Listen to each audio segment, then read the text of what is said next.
एक रोटी कम खाना, एक कपड़ा कम पहनना, घर में एक कमरा कम बनवाना, रिश्तेदारी में 1 रुपया कम खर्च करना, किसी धार्मिक जुलूस पर, किसी कर्मकांड पर पैसा मत खर्च करना, और जितना पैसा इससे बचाओ वो अपने घर के बेटा बेटी को शिक्षा देने और पढ़ाने पर खर्च करना।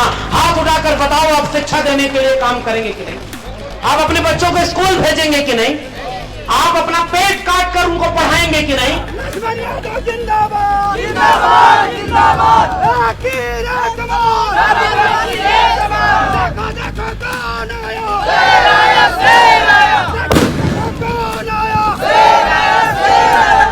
और इस देश का प्रधानमंत्री मणिपुर जाकर बोल गए थे कि मणिपुर में ऐसा शासन नहीं होना चाहिए, हम आएंगे तो बताएंगे कि शासन कैसा किया जाता है। अरे इस देश के लोगों, आंख खोलो, प्रधानमंत्री ने कोई झूठ नहीं बोला था। जैसा शासन करने का उनका हुनर है वैसा शासन मणिपुर में वो कर रहे हैं। आग लगाने का हुनर देखकर अगर आपने उन्हें शासन सौंपा था तो आप क्यों अफसोस मना रहे हो लाशों का कारवां देखकर?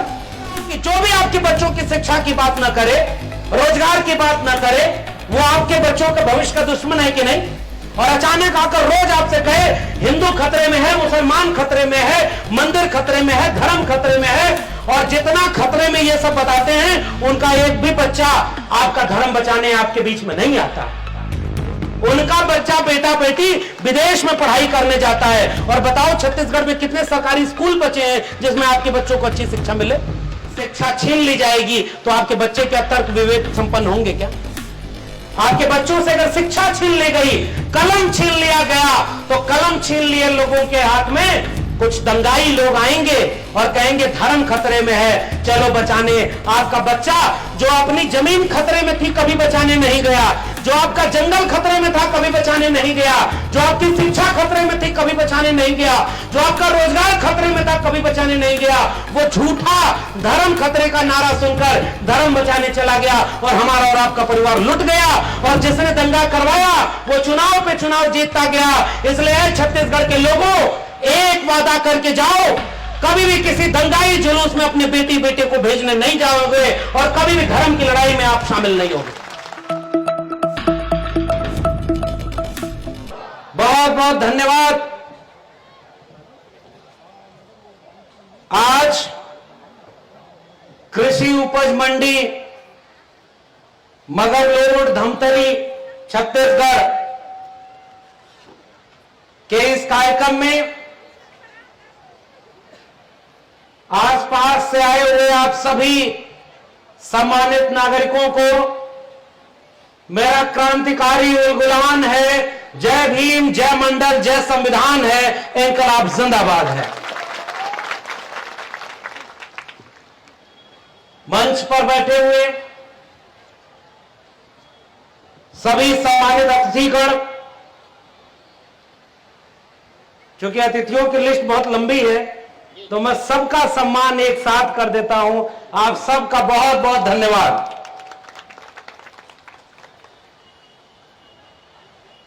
सबसे पहले पिछली बार, पिछले साल आज ही के दिन हमें आपके बीच में होना था। आप सभी लोग उसकी तैयारी भी कर चुके थे, लेकिन मौसम खराब होने की वजह से और दूसरा कार्यक्रम जो नगरी में था, बालोद में, और नगरी में हमें आना था, तो बालोद में देर हो गई, इसलिए हम आपके बीच में आ नहीं पाए। और उसी समय हमने हेमंत जी से एक वादा किया कि भाई अगली बार जरूर आपके बीच में आया जाएगा। और आप सबका प्रेम है, मोहब्बत है कि आपने हमें बुला लिया है। बहुत बहुत धन्यवाद आप सबका। और हमें बहुत खेद है कि हम पिछली बार आपके बीच में नहीं आ पाए थे, मगर ये तो विचारों और क्रांति का रास्ता है। किसी एक कार्यक्रम से पूरा कहाँ होने वाला। अभी तो ये लड़ाई शुरू हुई है, अभी तो मौका मिलेगा तो जाने कितनी बार हमें आपके साथ और आपको हमारे साथ खड़ा होना होगा ताकि भारत का संविधान बचाया जा सके। तो आज एक आगाज हुआ है आज के दिन 9 अगस्त और सबसे महत्वपूर्ण बात, दुनिया भर में अलग अलग तरह के लोग रहते हैं, अलग अलग देश में रहते हैं, सबकी अपनी पहचान है। कोई कहता है मेरा देश ये है, मेरा प्रदेश ये है, मेरा जिला ये है। भारत वाले कहते हैं मेरी जाति ये है।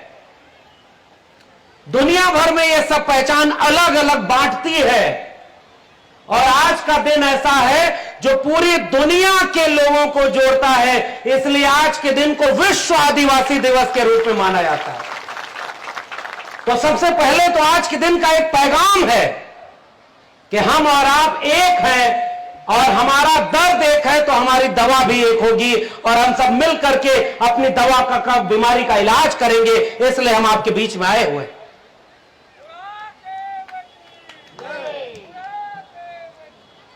आज जिन लोगों का हम नारा लगाते हैं, चाहे वो बुढ़ादेव जी हों, चाहे हमारे आदिवासी समाज के नायक हों, बाबा बिरसा मुंडा, जयपाल सिंह मुंडा, सिद्धू कान्हू तिलका मांझी, टंटिया मामा से होकर के छत्तीसगढ़ की जमीन पर वीर शहीद वीर सिंह जी, वीर नारायण सिंह जी की जमीन हो, इनके नारे इसलिए लगाए जाते हैं कि इन्होंने कुछ ऐसा किया अपने जीवन में कि अगर वो लोग वैसा न करते तो हम आज यहां नहीं खड़े होते। इसलिए हम अपने पुरखों को याद करते हैं।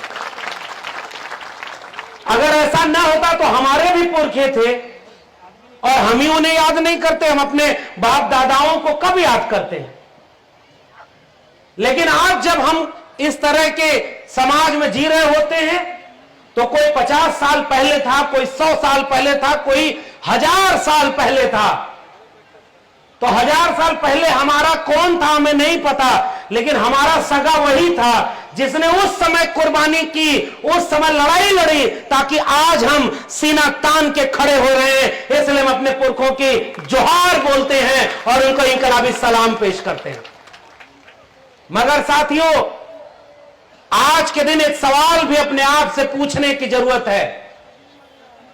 हमारे पुरखे इतने काबिल थे, इतने ताकतवर थे, इतने सक्षम थे, और इतना संघर्ष किया कि हम तो शान से याद कर लेते हैं कि हमारे पुरखे बहुत कामयाब लोग थे। मगर उन्होंने जो लड़ाई लड़ी उससे हमें हासिल हुआ कि हम यहां तक पहुंचे, वरना हमारे लोग कहां खायब थे भाई। मैं ओबीसी समाज के बीच से आता हूं ना। एक तो आप देखिए, दुनिया में इंसान की जातियां नहीं होती, दुनिया में बंटवारा है इंसान इंसान का, लेकिन वो बंटवारा गरीब अमीर का है। जो दिखता है किसी के पास बहुत कुछ है, किसी के पास कुछ नहीं है, तो वो बंटवारा दिखता है। किसी के पास जमीन है, किसी के पास नहीं है, किसी के पास नौकरी है, शिक्षा है, किसी के पास नहीं है। ये बंटवारा तो समझ में आता है कि ये बंटवारा इसलिए हो गया कि जिसको मिला उसने कब्जा कर लिया। लेकिन भारत एक ऐसा देश है जिसमें सबसे बड़ा बंटवारा कर दिया गया, इंसान को ही इंसान से बांट दिया गया, और उस बंटवारे का नाम है जाति व्यवस्था। और जाति में कुछ लोगों ने अपने को श्रेष्ठ बना दिया और बाकी लोगों को कमजोर बना दिया। बंटवारा कर दिया उन्होंने। और दुनिया भर में लोग ये ढिढोरा पीटते हैं कि भाई हम तो सोने की चिड़िया थे। हम भी कहते हैं कि हाँ, हम सोने की चिड़िया थे, क्योंकि इसी सोने की चिड़िया ने तमाम ऐसे काम करने वाले, हाथ से श्रम करने वाले लोगों को पैदा किया, जिसने बंजर जमीन को धरती का सीना चीर करके रहने लायक बनाया। इस जल जंगल जमीन के बीच में रह करके इस दुनिया को रहने लायक बनाया। हमारे पुरखों ने, आप कल्पना करिए कि हमारे स्वागत में एक माला ऐसा पहनाया गया है, और हमारे अग्रज कह रहे थे कि इसको उतारिए मत, ये हमारी पहचान है। तो जो माला पहनाया गया वो फूल का था, और ये माला पहनाया गया, हमारी तरफ इसे महुआ बोलते हैं, यहां भी महुआ बोलते हैं। पेड़ पर फलने वाला एक फल।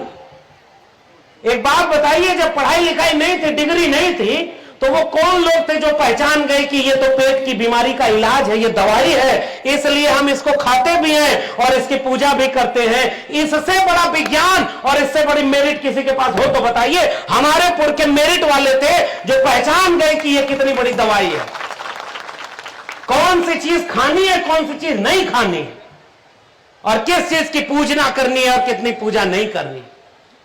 और मैं तो आदिवासी समाज के बीच में जब आता हूं और ओबीसी समाज का हूं, एक बहुत बड़ी बात आपके बीच में कह रहा हूं।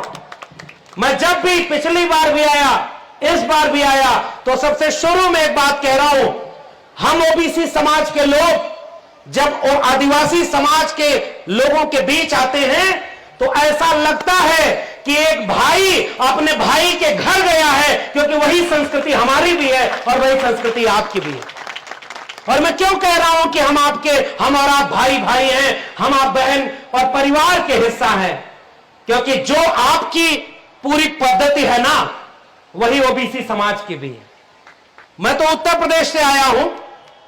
आप कल्पना करिए, उत्तर प्रदेश के पूर्वांचल में रहने वाला एक व्यक्ति, जिसके पुरखे गाय भैंस चराया करते थे, खेती बाड़ी किया करते थे, वो छत्तीसगढ़ के धमतरी में अपने लोगों के बुलावे पर आ जाए। यह संभव होता क्या अगर इस देश में भारत का संविधान लागू नहीं होता तो? उसने हमें और आपको मिला दिया, और आज कुछ लोग इस संविधान को बदलने की बात करते हैं।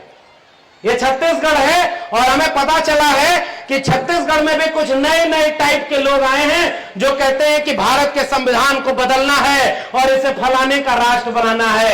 बताओ धमतरी के लोगों, जिस संविधान ने आपको हक दिया, क्या उसको बदलने वालों को आप यूं ही माफ कर देंगे क्या? क्या भारत के संविधान को बदलने वालों को माफ कर देंगे क्या? क्या उनको वोट देकर सरकार बनवा देंगे क्या?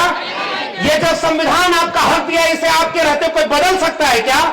एक वादा करिए 9 अगस्त को पूरे छत्तीसगढ़ और देश भर के लोगों, जिस संविधान ने हमको और आपको मिला दिया, हम मिट जाएंगे लेकिन भारत के संविधान से छड़काने नहीं होने देंगे। और पहली बात यह भारत के संविधान को बचाने की इसलिए है क्योंकि यह संभव हुआ क्योंकि उत्तर प्रदेश के व्यक्ति को आप हमारे बीच में बुला करके इतना सम्मान दे रहे हैं। और मैं क्यों कह रहा हूं कि आदिवासी समाज के बीच आकर के मैं परिवार के बीच में आया हूं, क्योंकि हमारे ओबीसी समाज और जिसे ओबीसी कहते हैं, अगर ये संविधान न होता तो वो भी पहचान हमें न मिलती। ये भी पहचान हमें भारत के संविधान ने दी है कि ओबीसी समाज की 3743 जातियों का इतिहास पढ़िए। और यहां भी बहुत सारे हमारे सम्मानित ओबीसी समाज के लोग आए हुए हैं, आपके बीच में आए होंगे और इस कार्यक्रम के बाद आपसे मिलने आएंगे। उनसे भी जाकर पूछना आप, जब ये मंदिर मस्जिद की लड़ाई नहीं थी, जब ये पाखंड और अंधविश्वास के नाम पर आपकी पूंजी को लूट नहीं लिया जा रहा था, तब आपके घर में पूजा कैसे होती थी?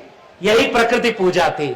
हम भी अपने घर में शादी विवाह होता था तो कहीं घास का दूध, तो कहीं चावल में हल्दी, तो कहीं कोई गाय और उसका वो सारी चीज, दूध दही, और उसके बाद प्रकृति की पूजा करके कोई बच्चा पैदा हो या कोई मर जाए या कोई शादी विवाह हो या किसी का और कोई फंक्शन हो, हम भी प्रकृति पूजक हैं और आदिवासी समाज भी प्रकृति पूजक है। इसलिए हमारा और रिश्ता परिवार का रिश्ता है। और आज कुछ लोग हमें बांट रहे हैं भाई, वो कहते हैं कि ओबीसी अलग है, आदिवासी अलग है। और मैं जब आपके बीच में आया और वहां जो देवता की पूजा के लिए आप ले गए, तो मैंने देखा कि वहां कोई देवता नहीं और वहां कोई बीच में पुरोहित नहीं बैठा, सीधे प्रकृति आपके सामने कुछ चिन्हों से बैठी हुई है। वो प्रकृति है, वो धरती के प्रतीक हैं। कोई अन्न बीज है, कोई खाने वाली चीज है, यानी जिन चीजों से हमारा वजूद है हम उसे ही पूजते हैं और उसी के सामने झुकते हैं। ये बीच में कौन आ गया भाई जो कहता था कि हम तुमको भगवान से मिला देंगे? अरे हमारा तो डायरेक्ट कांटेक्ट है, इसलिए बीच वालों को सबसे पहले निकाल दो आप। ये जो बीच वाले आए हैं ना, ये हमारे जेब का पैसा लेने आए। सीधे सी बात है, इशारा समझ जाइए, क्योंकि वैचारिक मंच है, इशारे में ही बात करूंगा। समझदार को इशारा काफी है। और हमसे पढ़ा लिखा और हमसे समझदार कौन है भाई? ये बीच में कौन आ गया? हम प्रकृति के बनाए लोग, प्रकृति ने हमें बनाया और हम प्रकृति से जी रहे हैं। ये जल जंगल जमीन, ये नदी नाले पर्वत पहाड़, ये खनिज संसाधन, ये धरती बची नहीं होती अगर इस देश में, इस दुनिया में मूल निवासी आदिवासी लोग उसे बचाने के लिए खड़े ना होते तो ये दुनिया अब तक रहने लायक नहीं बनती। जिसने बनाया, जिसने रहने लायक बनाया, आप उसी का सब कुछ छीन लिए। दुनिया में कहीं ये होता है क्या? अब इसलिए आज के दिन मैं रिश्ता जोड़ने आया हूं और ये रिश्ता हमारा जुड़ा हुआ रिश्ता है भाई। हम आपसे ताकत लेकर जाएंगे कि छत्तीसगढ़ में जो लोग पूजते हैं वो अन्न को पूजते हैं। हमारे ओबीसी यहां जितने किसान जातियां हैं वहां भी एक फसल कटती है, दूसरी फसल बोई जाती है, तो उसके बीच में त्योहार पड़ता है जिसमें हम फसल की पूजा करते हैं ताकि हे धरती अगली बार हम और मेहनत करेंगे, अगली बार और हमारे लिए फसल देना ताकि हम दुनिया भर के लोगों का पेट भर सके। इसलिए हम भी प्रकृति को पूछते हैं और आप भी प्रकृति को पूछते हैं। ये हमारा और आपका रिश्ता है। बांटने वालों से सजग रहिएगा, कोई बांटने आए तो बटिएगा मत। दूसरी बात, ये छीना झपटी कैसे हो गई? अगर ये धरती हमारी थी तो एक बात बताइए, इस धरती पर आज भी हमारी जल जंगल जमीन छीनी क्यों जा रही है हमसे? अभी हमारे सम्मानित लोगों को एक पट्टा दिया गया। मैं बहुत धन्यवाद करता हूं आयोजन समिति का कि आपने हमें इस लायक बनाया कि आज हम अपने बुजुर्गों को, अपने बड़े लोगों को उनका हक देने का सम्मान हमें प्राप्त हुआ है।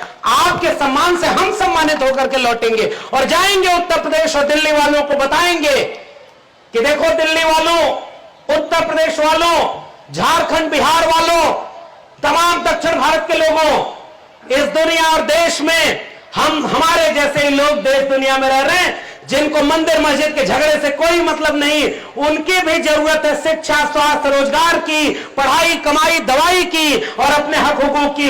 इसलिए किसी भी ऐसे झगड़े में मत जाना जो आपके बच्चों का भविष्य बर्बाद करे। आओ मिलजुल करके एक ऐसा भारत बनाएं जिसमें आप भी खुश हो और हम भी खुश हो। यह पैगाम मैं आपसे लेकर के जाऊंगा और देश और दुनिया के लोगों को बताऊंगा कि हमने एक ही चीज हिम्मत कर पाई है। यहां पर आज अपनी बातचीत को शुरू करने हुए मैं छत्तीसगढ़ के धमतरी से याद करना चाहता हूं कि हमारे इसी देश में, इस देश के प्रधानमंत्री ये कहते हैं कि इस आजादी के 75 साल हो गए हैं, आजादी का अमृत महोत्सव मनाइए। लाखों करोड़ों रुपए का बजट इस पर बनाया गया है। गांव गांव तक अधिकारी कर्मचारी जाते हैं और कहते हैं कि आप अमृत महोत्सव मनाइए कि आपका देश अब अमृत काल में जा रहा है। अमृत का मतलब समझते हैं? एक ऐसी चीज जो किसी ने न देखी है, न खाई है, न पी है, लेकिन दुनिया में चल रही है कि अमृत होता है और हम अमृत को जी रहे हैं। भाई अमृत खाया पिया क्या? अच्छा एक किस्सा बता रहा हूं। अभी हम नहीं चाहते कोई बात यहां से कोई गलत संदेश जाए, इसलिए इशारे में आपका किस्सा जो मुझे पता चला वही बता रहा हूं। हमारे कुछ युवा साथी आए और उन्होंने कहा कि भाई तरह तरह की कहानियां बना दी गई है कि जहां ये है वहां किसी ऋषि मुनि की कहानी बना दी। और कहानी क्या बनाई कि किसी का कमंडल गिर गया तो वहां से नदी बह गई। और अभी हेमंत जी कह रहे थे भाई उस कमंडल में कितना पानी था कि उससे पूरी एक नदी बह गई। ये तो आपका किस्सा, मैं तो उसमें कुछ कह भी नहीं रहा हूं। इसका मतलब क्या है?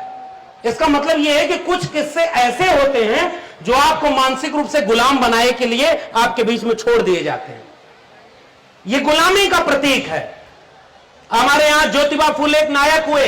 2-3 छोटा छोटा किस्सा सुना रहा हूं और आज का सबसे जरूरी और पहला पैगाम आपके बीच में देना जा रहा हूं।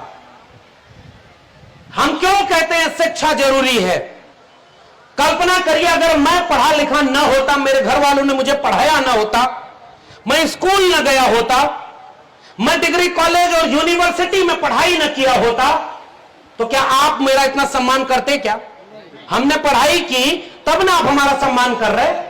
अगर हम पढ़ाई करके समझदारी की बात ना करते तो आप हमें अपने बीच में क्यों बुलाते?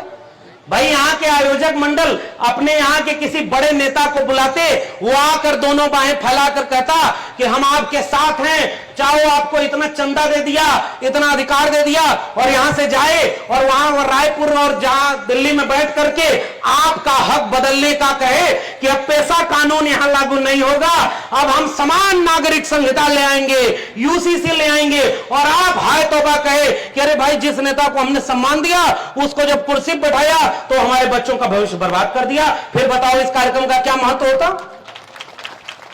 चंदा आपको खूब मिल जाता, लेकिन आपके बच्चों का भविष्य छीन लिया जाता। ऐसा होता है कि नहीं होता?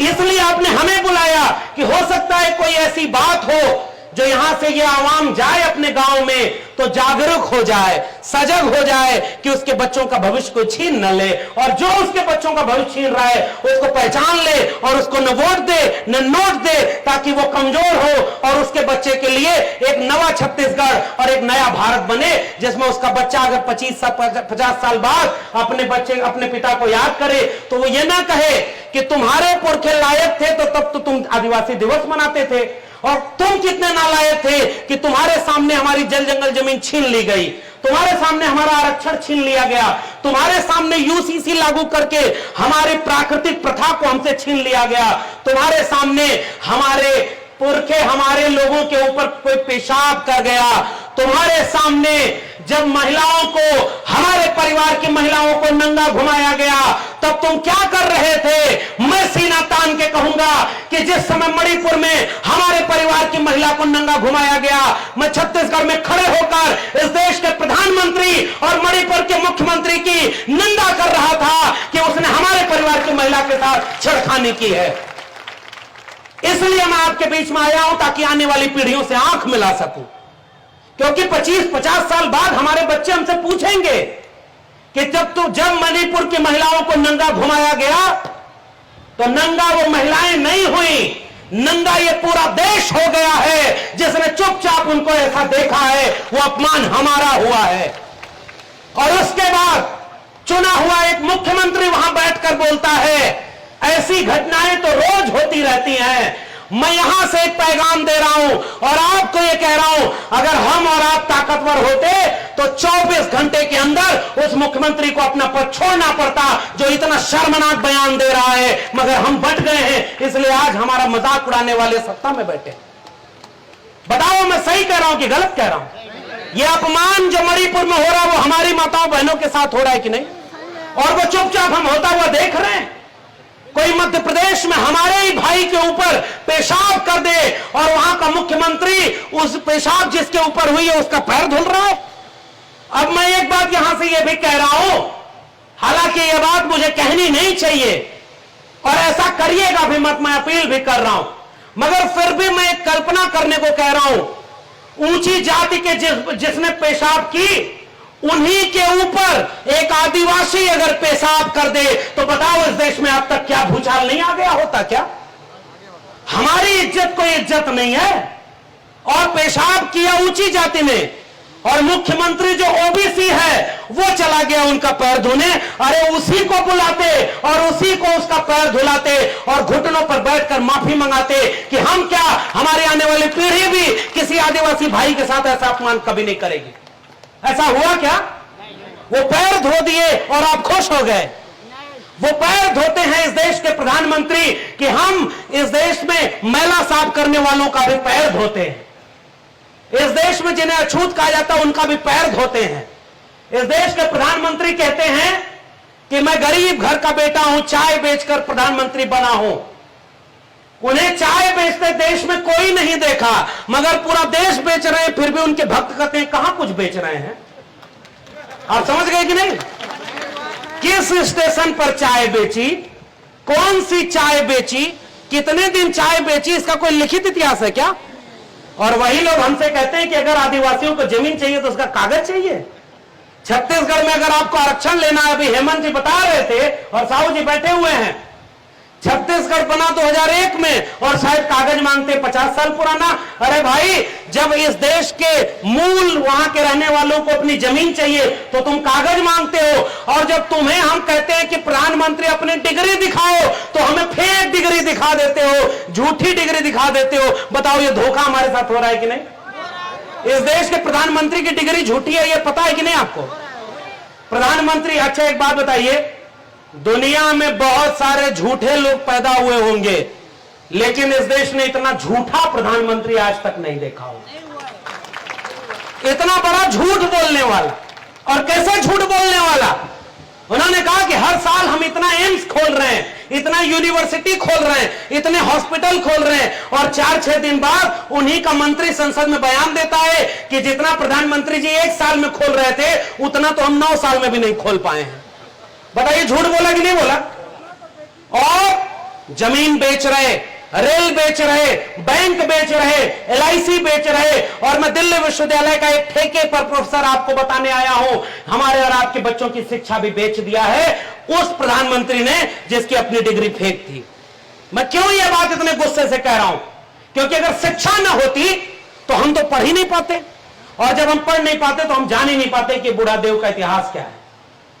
तिलका मांझी, सिद्धू कानू, बिरसा मुंडा, जयपाल सिंह मुंडा अगर न होते तो यह देश ऐसा बन ही नहीं पाता।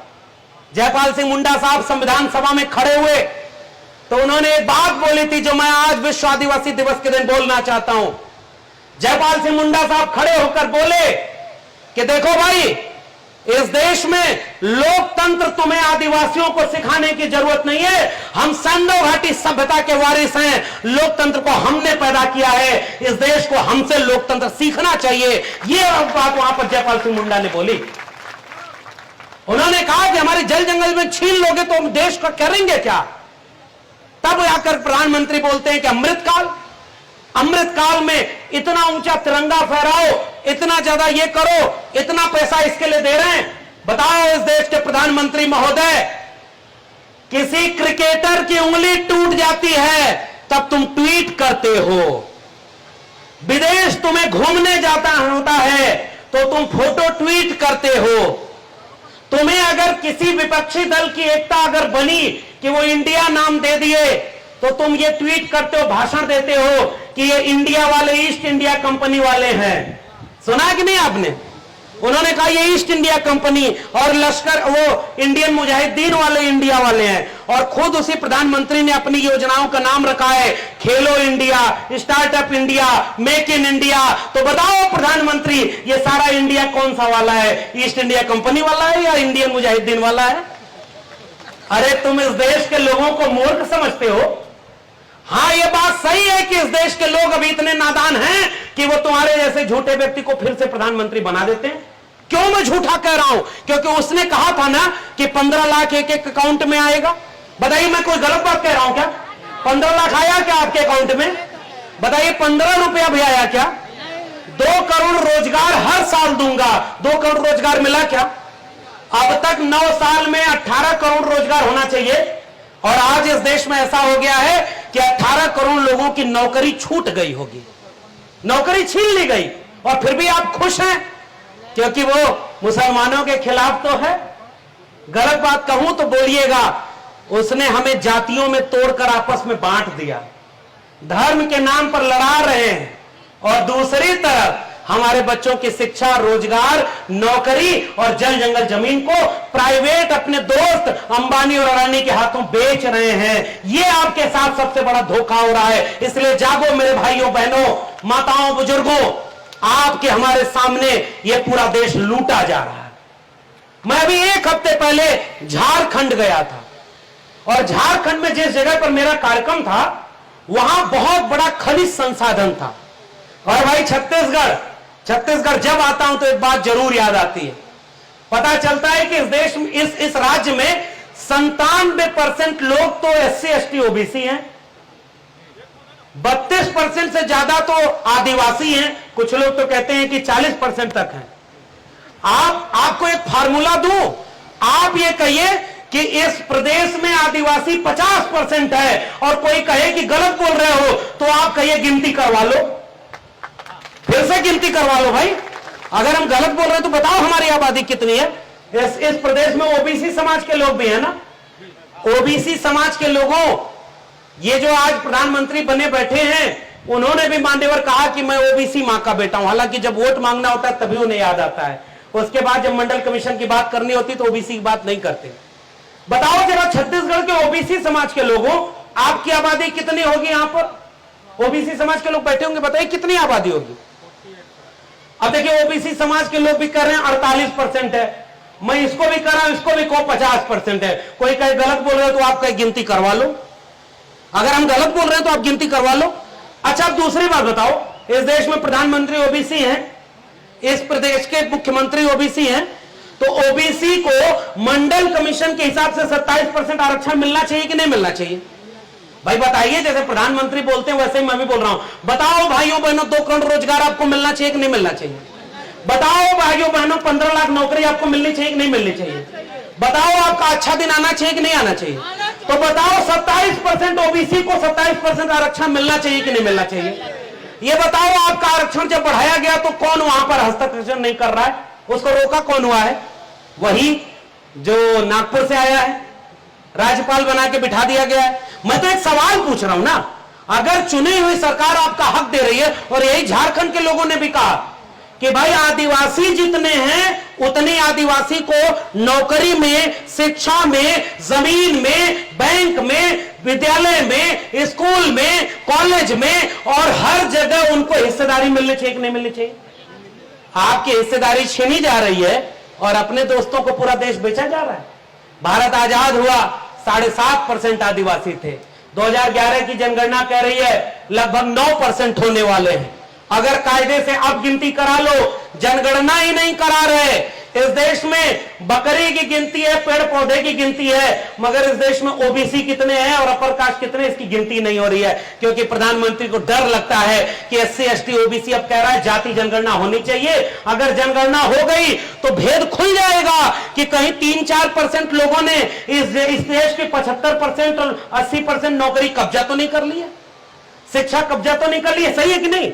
इसीलिए तो जनगणना नहीं करा रहे। लेकिन जब यह बात हो रही है तो हम भी तो एक बात कह रहे हैं, आपके छत्तीसगढ़ में हमें एक पर्चा दिया कि भाई 3 करोड़ आबादी में 1 करोड़ आदिवासी है। सही है, 1 करोड़ आदिवासी है, 32%, फिर भी उसका अधिकांश हिस्सा पूरे छत्तीसगढ़ में केवल संघर्ष कर रहा है। पिछले दिनों दिल्ली विश्वविद्यालय और दिल्ली में हमारे पास बस्तर के कुछ लोग आए थे, उसमें एक बच्चा आया हुआ था।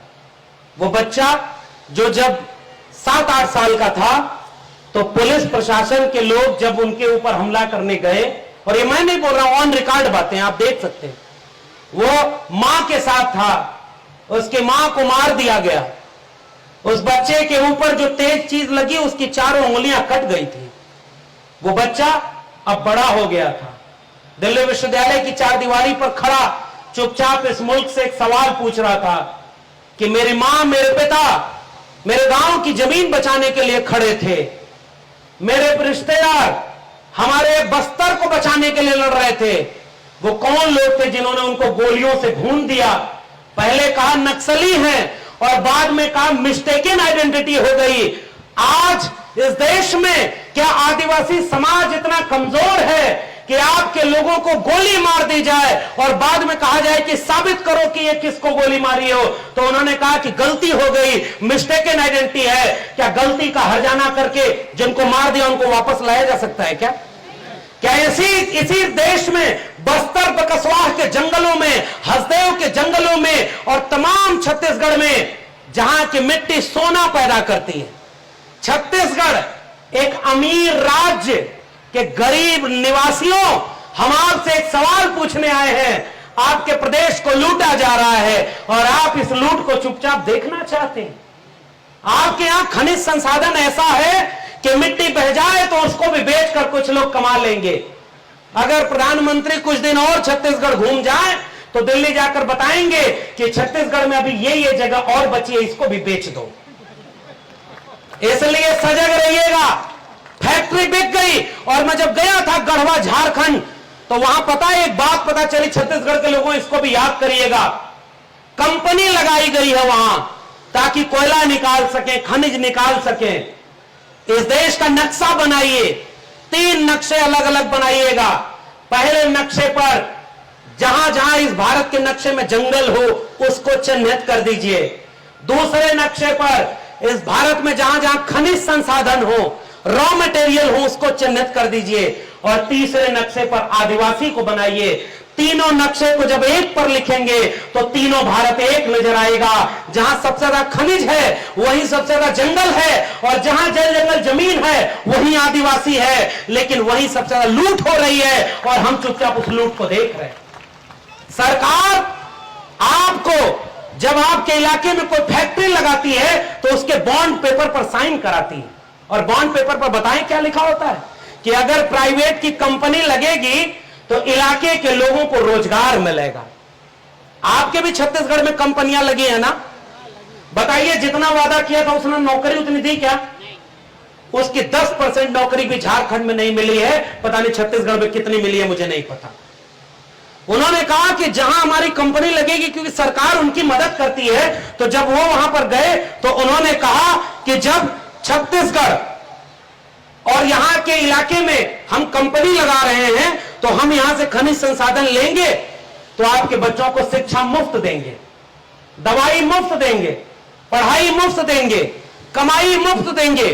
लेकिन कंपनी लगने के बाद उन्होंने कुछ दलाल पैदा कर लिए। कंपनी दलालों को पैसा दे देती है और वो आपके गांव में आकर कहता है सब चंगासी, और उधर जाकर पैसा ले लेता है। और वो कंपनी ना आपके बच्चों को शिक्षा, अब बताइए ना, छत्तीसगढ़ में कोई ऐसी चीज है क्या जो आपके बच्चों को मुफ्त शिक्षा दे रही है क्या? क्या मुफ्त में रोजगार मिल रहा है क्या? मुफ्त में दवाई मिल रही है क्या? तो जो दवाई, रोजगार और शिक्षा नहीं मिला तो धोखा हो गया कि नहीं आपके साथ? आपके प्रदेश को लूटा गया और आपको मिला कुछ नहीं। इसलिए मैं आपके बीच में आया हूं। आपके इलाके में कानून बनाए गए थे। छत्तीसगढ़ के लोगों, एक बात याद करो आप, जब तक इस देश में भारत का संविधान नहीं लागू था तो इंसान इंसान में बंटवारा था। कोई यहां पैदा हुआ, कोई वहां पैदा हुआ, और इसके बाद सब बटे हुए थे। तब इस देश में एक महानायक पैदा हुआ। उसने कहा कि अब तक कोई मुख से पैदा होता था, कोई भुजाओं से, कोई पैर से, कोई जंघे से। अब इंसान इंसान बराबर होंगे और भारत का संविधान आज से लागू होगा। हर व्यक्ति बराबर होगा और सबको एक वोट का एक अधिकार दिया जाएगा। तब यह देश रहने लायक बना, और उस नायक का नाम था बाबा साहब डॉक्टर भीमराव अंबेडकर। आज बाबा साहब अंबेडकर का संविधान जब इस देश में लागू हुआ तो कुछ वादा किया गया था इस देश के मूल निवासी आदिवासी भाइयों बहनों से। वो वादा क्या था कि जहां आपकी आबादी होगी वहां आपकी जमीन कोई छीन नहीं सकता।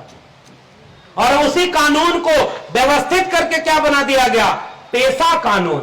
जानते हैं ना आप आदिवासी लोगों, हमसे बेहतर तो आप जानते होंगे, हम तो पढ़कर बोल रहे हैं, आप उसे जीते हैं।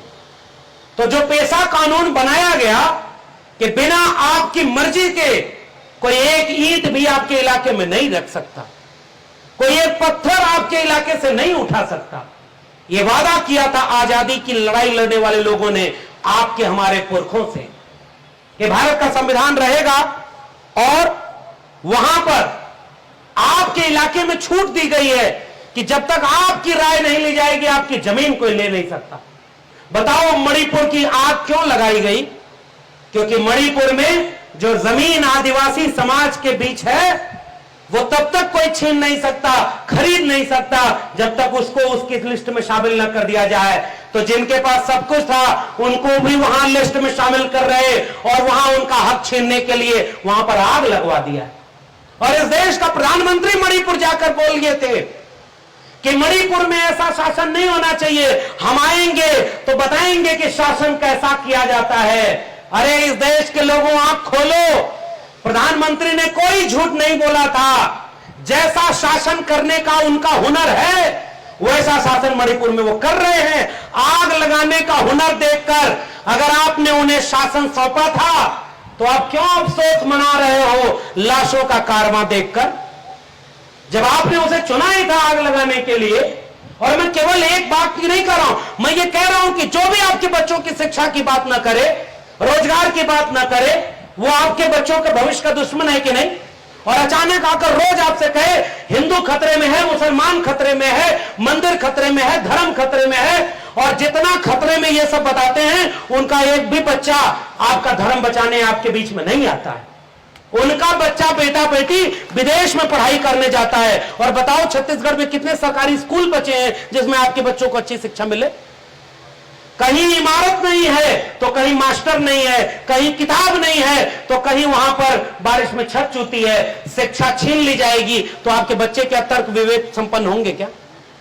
आपके बच्चों से अगर शिक्षा छीन ली गई, कलम छीन लिया गया, तो कलम छीन लिए लोगों के हाथ में कुछ दंगाई लोग आएंगे और कहेंगे धर्म खतरे में है, चलो बचाने। आपका बच्चा जो अपनी जमीन खतरे में थी कभी बचाने नहीं गया, जो आपका जंगल खतरे में था कभी बचाने नहीं गया, जो आपकी शिक्षा खतरे में थी कभी बचाने नहीं गया, जो आपका रोजगार खतरे में था कभी बचाने नहीं गया। वो झूठा धर्म खतरे का नारा सुनकर धर्म बचाने चला गया और हमारा और आपका परिवार लुट गया। और जिसने दंगा करवाया वो चुनाव पे चुनाव जीतता गया।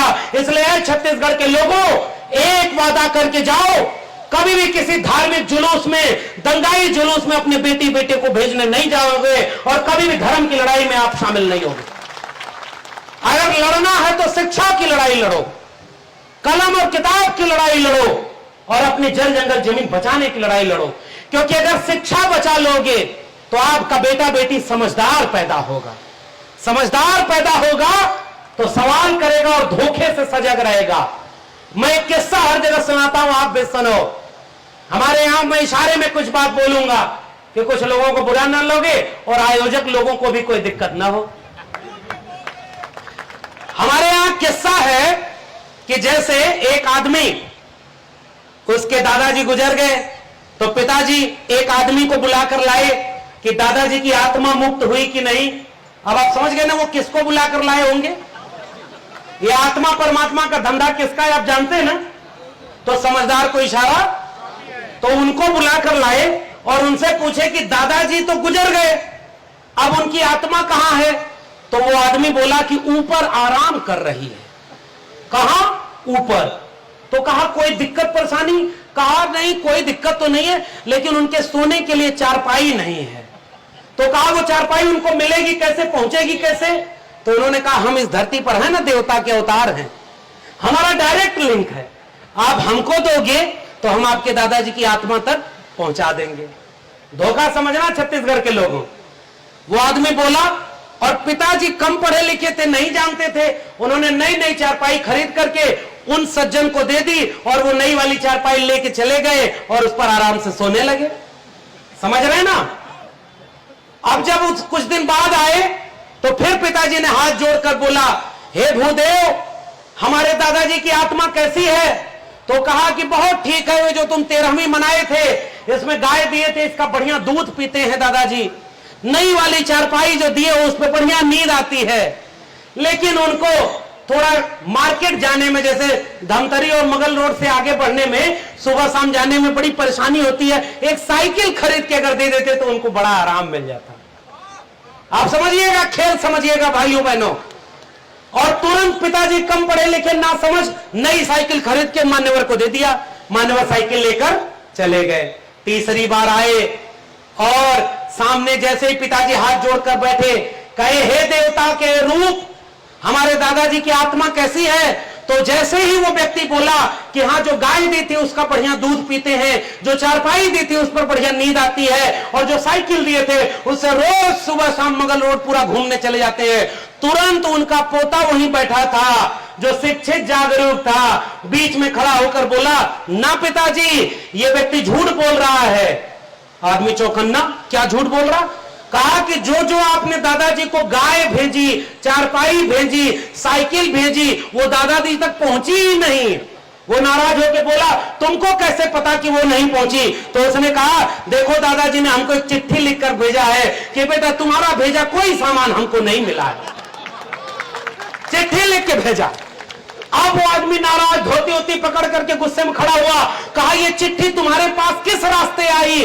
तो वो लड़का बोला, उसी रास्ते जिस रास्ते तुमने गाय भेजी थी, चारपाई भेजी थी और साइकिल भेजी थी। धोखा पकड़ में आया कि नहीं? अगर आपका बेटा बेटी शिक्षित होगा तो कोई उसको धोखा देने आएगा तो तुरंत वो पकड़ लेगा, अरे ना भाई तो झूठ बोल रहा है। पता नहीं हमारे यहां तो होता है, आपके यहां होता है कि नहीं, जादू दिखाने वाले आते हैं, देखा है? अरे वो ऐसे मिट्टी उठाएंगे, मंत्र फूकेंगे और उसका पैसा बना देंगे। हमारे पिताजी ने एक बार देखा कि ये मिट्टी से पैसा बना दे रहा है और उसके बाद कह रहा है अगर जादू पसंद आया तो 10-10 रुपया दीजिए। पिताजी ने उसका हाथ पकड़ के कहा, रे मूर्ख, तुझे मिट्टी से पैसा बनाने की कला जब आती है तो तू हमसे पैसा क्यों मांग रहा है? जा तू हर जगह मिट्टी का पैसा बना दे, कुछ अपने रख लेना, कुछ हमको भी दे देना। वो जादूगर झोला उठाकर भाग गया। एक और व्यक्ति है जो कहा है, मेरा क्या है जी, हम तो फकीर आदमी है, झोला लेकर चल देंगे। बताइए वो आदमी कौन है? पहचान गए कि नहीं वो आदमी कौन है? जिसने कहा था झोला उठाकर चल दूंगा, लेकिन छत्तीसगढ़ के लोगों उस झोले में उसने आपके बच्चों की शिक्षा बेच दी है, रोजगार भर लिया है, जमीन भर ली है। और हमें तो कोई पर्ची दे रहा है कि आप बाहर से आए हैं, बोल दीजिए, कुछ दिन आप चले जाएंगे। हम लोग क्या बोले तो ये कह रहे हैं भाई देवभोग जिला जहां है वहां हीरा मिलता है, रेत माफिया है, हीरा माफिया है, खनिज माफिया है और माफिया ही पूरा राज्य चला रहे हैं। अरे भाई हम माफिया के खिलाफ क्यों बोले? लेकिन आपको तो बोलना पड़ेगा। अरे भाई आपके बच्चों की शिक्षा कोई छीन ले और आप बोलेंगे नहीं तो मेरा क्या होगा? मैं तो शिक्षित हो गया, मैं तो जागरूक हो गया, मैं अपने बेटा बेटी को पढ़ा लूंगा। लेकिन है मेरे गांव के लोगों, मेरे मासूम भोले भाले लोगों, आप जब तक समझोगे ना कि कोई मंदिर मस्जिद धर्म के नाम पर आपको लड़ाता चला गया और पीछे से आपके बच्चों की शिक्षा बेच दी, तब तक बहुत देर हो जाएगी। ये आपके पैसा कानून जो छीन लिए गए, आपके राज्य में भी पैसा कानून लागू नहीं किया गया। लोग वादा करते गए कि हम पैसा कानून लागू करेंगे और आपके जिले, आपके जवार में पैसा कानून लागू नहीं है। तो बताओ इसकी गलती किसकी? जो सरकार में है उसकी या आपकी? सच सच बोलो, सरकार में जो है उसकी गलती है या आपकी है? आपकी गलती है, हमारी गलती है। अगर आपके राज्य में बस्तर में नरसंहार हो रहा है, ताड़मेटला, एड मेसला, सिलगेर फर्जी इनकाउंटर हो रहे हैं, बताओ उसके गुनहगार फर्जी इनकाउंटर करने वाले पुलिस वाले या सरकार वाले हैं कि हम और आप हैं? एक इनकाउंटर अगर फर्जी हुआ होता और इस राज्य का SC ST OBC समाज एकजुट कर सड़कों पर उतर गया होता, किसी भी सरकार में इतनी हिम्मत नहीं होती कि दोबारा कोई फर्जी इनकाउंटर कर लेता। मगर आज भी इनकाउंटर इसलिए हो रहे हैं क्योंकि हम और आप बटे हुए हैं। कोई आता है और हमको आपको लड़ा देता है, अरे भाई OBC समाज के लोगों, साहू जी अलग हैं, यादव जी अलग हैं, और फलाने जी अलग हैं, ढमकाने जी अलग हैं। आदिवासी समाज के लोगों, आप में से ये जाति अलग है, ये जाति अलग है। आप में बंटवारा हो रहा है कि नहीं? ये बंटवारा आपके बेटा बेटी कैसे समझेंगे अगर शिक्षा नहीं होगी तो? शिक्षा होना इसलिए जरूरी है। एक भोजपुरी, पता नहीं, मैं तो छत्तीसगढ़ आता हूं तो मेरी भाषा आपसे मिलती जुलती है, बड़ा रिश्ता है हमारा आपका। आपके यहां दर्द थोड़ा कम है, आइए हमारे उत्तर प्रदेश में आपको दिखाएं जहां बुलडोजर चल रहा है। आप अगर आज आंदोलन करेंगे तो शाम को आपका घर गिरा दिया जाएगा। ये भारत के संविधान का बचाव है क्या? इसलिए आपको जागरूक करने और एकजुट करने की अपील ही तो करके जा सकता हूं मैं। भाई आप तो हमें सम्मान दे रहे, इतना प्रेम, इतना मोहब्बत। यह विश्व आदिवासी परिवार जो यहां पर छत्तीसगढ़ में धमतरी में है, इसने तो हमें इतना सम्मान दिया।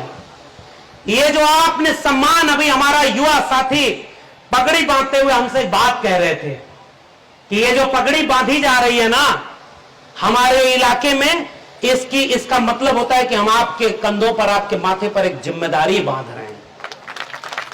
ये जिम्मेदारी है। आपने ये जो माला पहनाया है, ये मेरे कंधे पर वजन है। मैं जानता हूं ये मेरे लिए सम्मान की जितनी बात है, उससे ज्यादा बड़ी बात जिम्मेदारी की है। और जिम्मेदारी ये कि मैं आज छत्तीसगढ़ से जब वापस दिल्ली लौटूं, मेरे पास जितनी क्षमता हो बोलने की, मेरे पास जितनी क्षमता हो लिखने की, मैं अपने आदिवासी समाज के भाइयों बहनों और परिवार वालों का दर्द अगर मैं बोल सका, लिख सका और ये आपकी जिम्मेदारी निभा सका, तभी आपका सम्मान मेरे ऊपर रहेगा, वरना ये कर्जा उधार रह जाएगा और मैं इसे चुका नहीं पाऊंगा। इसलिए सम्मान और हिम्मत हौसले को लेकर लौट रहा हूं। आज मुझे कहीं और निकलना है, हमें वहां जाना है, इसलिए अब अपनी बात को यहीं पर खत्म कर रहा हूं और एक गुजारिश कर रहा हूं मेरे भाइयों बहनों माताओं, विश्व आदिवासी दिवस पर हम एकजुट होते हैं। ये एक मौका होता है, ये मौका होता है आपस के दूरियों को मिटाने का। ये मौका होता है कि कोई हमला आपके ऊपर हो रहा है तो उससे सजग होने का। बताओ आप छत्तीसगढ़ के लोगों, मणिपुर की उन बहनों को आपने अपने ख्वाब में देखा कि नहीं देखा? आपको नींद आई क्या उस रात, जिस रात वो वीडियो आई थी? हमें तो नींद नहीं आई।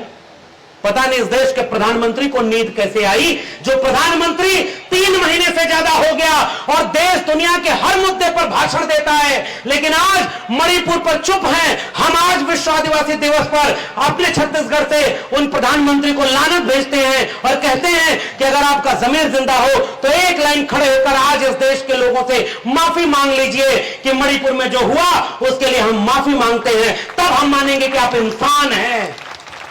अगर आप ये नहीं करते तो हम माफ करिए, हम आपको नहीं मानेंगे कि आपके अंदर भी कोई दिल है। अगर आप नहीं माफी मांगते कि मध्य प्रदेश में कोई पेशाब कर दे, हम इस देश से माफी मांगते, क्योंकि सरकार आपकी, आपको हमने चुन करके भेजा कि आप हमारे हक हुकूक की रक्षा करेंगे। और आप कौन सा कानून बना रहे भाई? जैसे ही चुनाव नजदीक आ रहा है, कौन सा कानून बन रहा है? यूसीसी, समान नागरिक संहिता। इसका मतलब क्या है? डर दिखाया जाएगा किसका? कि हम मुसलमानों को ठीक करने के लिए बना रहे हैं। और सबसे ज्यादा हक किसका छीना जाएगा? आदिवासी समाज का। बताओ आदिवासी समाज के लोगों, क्या आपके पास शादी करने की अपनी परंपरा है कि नहीं? आपके यहां भोज देने की अपनी परंपरा है कि नहीं? आपके देवी देवता अपने अलग है कि नहीं? आपकी उपासना पद्धति अलग है कि नहीं? आपके यहां परिवार का ढांचा अलग है कि नहीं? अरे भाई, तो इन सारे लोगों को आप सबके साथ मिलाकर जो हक सदियों सदियों से मिला है वो आप एक कानून बनाकर छीन लेना चाहते हो। और छत्तीसगढ़ के लोगों, क्या उस कानून बनाकर आपका जो परंपरा, रीति रिवाज, परिपाटी छीनी जाएगी तो क्या आप उसे छीनने देंगे? क्या इस तरह के समान नागरिक संहिता जो बनाई जाएगी इसको आप छीन लेने देंगे क्या? इसलिए मेरी गुजारिश है माताओं बहनों, बड़े बूढ़े बुजुर्गों, नौजवान साथियों, पहली बात, सबसे पहली बात, विश्व आदिवासी दिवस का मतलब है कि दुनिया भर के हम कमेरा लोग, मेहनतकश लोग जो हाथ से श्रम करते हैं, हम सब इस देश के मूल निवासी और आदिवासी हैं, इसलिए हम सब एक हैं। पहला पैगाम कि जब भी मौका मिले हम एकजुट होकर एक मंच पर खड़े रहेंगे। वादा कर रहे हैं कि नहीं? आप बताइए, हम एकजुट हैं कि नहीं है? दूसरा वादा आपसे लेने आया हूं, एक रोटी कम खाना, एक कपड़ा कम पहनना, घर में एक कमरा कम बनवाना, रिश्तेदारी में 1 रुपया कम खर्च करना, किसी धार्मिक जुलूस पर, किसी कर्मकांड पर पैसा मत खर्च करना, और जितना पैसा इससे बचाओ वो अपने घर के बेटा बेटी को शिक्षा देने और पढ़ाने पर खर्च करना। हाथ उठाकर बताओ, आप शिक्षा देने के लिए काम करेंगे कि नहीं? आप अपने बच्चों को स्कूल भेजेंगे कि नहीं? आप अपना पेट काट कर उनको पढ़ाएंगे कि नहीं? ये मेरा दूसरा वादा आपसे है कि आप ये जरूर करिएगा, क्योंकि अगर पढ़ेंगे तभी वो जागरूक होंगे, समझेंगे, और नहीं पढ़ेंगे तो अचानक कोई चोर आएगा और कहेगा कौवा कान लेकर भाग गया, और हम सब कौवा के पीछे चले गए, और कौवा भी भाग गया और कौवा का पुजारी भी भाग गया, उसका मालिक भी भाग गया। मैं एक कहानी और सुना रहा हूं, बस चल रहे हैं हेमंत जी, अब चला जाएगा आगे। हमारे यहां भैंस पाली जाती है, जानते हैं? आपके यहां भी पशु पक्षी पाले जाते हैं? भैंस चुराने वाले रात के अंधेरे में आते हैं, जब अंधेरा होता है तो चोरी करते हैं भैंस की। अब तो कम हो गया। भैंस के गले में एक घंटी बांधी जाती है, घंटी बजती रहती है, घर वाले आराम से घर में सोते रहते हैं। चोर आते हैं तो पहला काम क्या करते हैं पता है? एक चोर गले से घंटी निकालता है भैंस के और पूरब लेकर भागता है, और बाकी चोर भैंस लेकर पश्चिम भागते हैं। घर वालों की नींद खुलेगी तो किस तरफ दौड़ेंगे? जिधर से घंटी की आवाज आएगी। सारे उधर से भागे जिधर घंटी लेकर चोर भाग रहा था, और भागते भागते चोर अंत में घंटी एक जगह फेंक कर चला गया। पूरा परिवार गांव दौड़ता रहा, अंत में क्या जाकर मिला उसे? और दूसरे रास्ते चोर भैंस चुराकर आपके बच्चों की शिक्षा की भैंस, रोजगार की भैंस, पेशा कानून की भैंस, अपनी परंपरा परिपाटी की भैंस, खनिज संसाधनों की, जल जंगल जमीन की, हक हुकूक हिस्सेदारी की कोई भैंस चुरा कर भाग रहा है और आपसे कह रहा है कि देखो धर्म खतरे में है, मंदिर खतरे में है। हाथ उठाकर बताओ धमतरी के लोगों, किसी भी धार्मिक जुलूस में और दंगाई भीड़ में अपने बच्चों को शामिल नहीं होने दोगे? वादा करो आपकी लड़ाई मंदिर मस्जिद की नहीं है, वादा है कि नहीं? अरे जिस समय इस देश में स्कूल कॉलेज विश्वविद्यालय की लड़ाई होनी चाहिए, उस समय इस देश में देवालय की लड़ाई लड़ाई जा रही। अरे भाई उस मंदिर का क्या करेंगे हम? मंदिर से दो तरह के लोग पैदा होते हैं, एक पुजारी और दूसरा, जोर से बोलिए भाई, मैं तो जागरूक लोगों के बीच में हूं, मैंने तो ये बात बोली भी नहीं। मैंने तो कहा कि मंदिर की कमाई दो लोगों के पास जाती है। हमारे समाजवादी आंदोलन का नारा था, मंदिर की वो लड़े लड़ाई, मंदिर की जो खाए कमाई। इसलिए जो कमाई खाए उसी को कहिए कि जाओ तुम मंदिर की लड़ाई लड़ो। हमको तो हक हुकूक मिला स्कूल कॉलेज विश्वविद्यालय से, इसलिए हमको लड़ाई लड़नी होगी, तो हम चलेंगे स्कूल कॉलेज विश्वविद्यालय की लड़ाई लड़ेंगे। और नारा क्या था आपके इलाके का भाई? जो जमीन सरकारी है वो जमीन, तो जो जमीन सरकारी है आप कहने से आपकी हो जाएगी क्या? लड़के लेना पड़ेगा। हम जोर से नारा लगा रहे हैं कि हम ये देश नहीं झुकने दूंगा, ये देश नहीं बिकने दूंगा, सौगंध मुझे इस मिट्टी की, मैं देश नहीं लुटने दूंगा। याद आया किसने नारा लगाया था? याद आया? सौगंध मुझे इस मिट्टी की, मैं देश नहीं झुकने दूंगा। अरे देश इतना झुक गया कि आपके मुल्क के मूल निवासी घरों की महिलाएं निवस्त की जा रही हैं। प्रधानमंत्री जी 10 लाख का सूट भी इस नंगेपन को नहीं ढक पाएगा। ये पूरा मुल्क नंगा हो गया है, माफी मांगने की जरूरत है। इसलिए ये देश बेचा जा रहा है, कंपनी और निजी हाथों में शिक्षा, रोजगार और आपकी जमीन बेची जा रही है। इसको बचाएंगे कि नहीं बचाएंगे? इसलिए आपके यहां फेक इनकाउंटर, फेक जो है पेशा कानून आपका लागू नहीं हो रहा। पुरखे लड़ गए भाई। बिरसा मुंडा के हाथ में उलगुलान की मशाल थी, उलगुलान का नारा दिया था, क्रांति का नारा दिया था कि हम इस देश के मूल निवासी हैं, इस देश के रहने वाले हैं, इसलिए इस देश के जल जंगल जमीन पर हमारा हक है। और हम नारा ही लगाते रह गए और जो लूट लिए जमीन को उनको हम रोक नहीं पा रहे। तो बताइए नारा लगाने से आपको जमीन आपकी मिलेगी? फिर कैसे मिलेगी? एकजुट होना होगा कि नहीं? एकजुट होकर के अपनी लड़ाई अपने से लड़नी होगी कि नहीं? कोई दूसरा आएगा क्या आपको बचाने? आप लोग पुनर्जन्म में भरोसा रखते हैं क्या? आप पुनर्जन्म नहीं मानते तो जो होगा हिसाब इसी जन्म में होगा ना। इसलिए टूटेंगी तलवारें टकराकर तुमसे, हो जाएंगे दुश्मन के तरकश खाली, और हर मैदाने जंग में तुम बेखौफ लड़ो, वक्त से पहले मौत नहीं आने वाली। ये अपील और गुजारिश करके जा रहा हूं आपसे। लड़ना पड़ेगा, एकजुट होना पड़ेगा। अरे ये दुनिया मोहब्बत प्यार की दुनिया है भाई। हम मिलजुल कर रहते थे ना, आपके दुख में हम दुखी, हमारे दुख में आप दुखी, तब जाकर के मिलकर हम एक मोहब्बत प्यार वाला भारत बनाए थे ना। आज इस मोहब्बत प्यार में कहीं मणिपुर में आग तो कहीं मेवात में आग, कहीं उधर स्कूल में आग तो कहीं जो है आपकी नौकरी में आग, कहीं टमाटर 250 रुपया किलो तो कहीं की एलपीजी गैस 1200 रुपए की, कहीं आपकी रोटी महंगी तो कहीं आपकी पढ़ाई महंगी, और आप चुपचाप देख रहे हैं।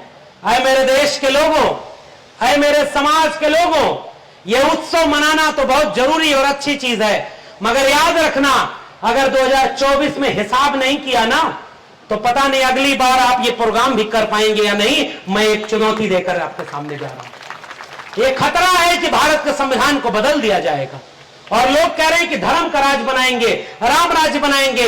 हम कह रहे हैं राम को तुम ले लो, राज को हमें वापस ले दो। अबुआ देशम अबुआ राज, हमारा देश हमारा राज होना चाहिए। इसलिए वो नारा हमारे व्यवहार में दिखना चाहिए। साल भर बाद ये दिन आएगा ना भाइयों बहनों, साल भर क्या करोगे? आओ यहां एकजुट हो जाओ।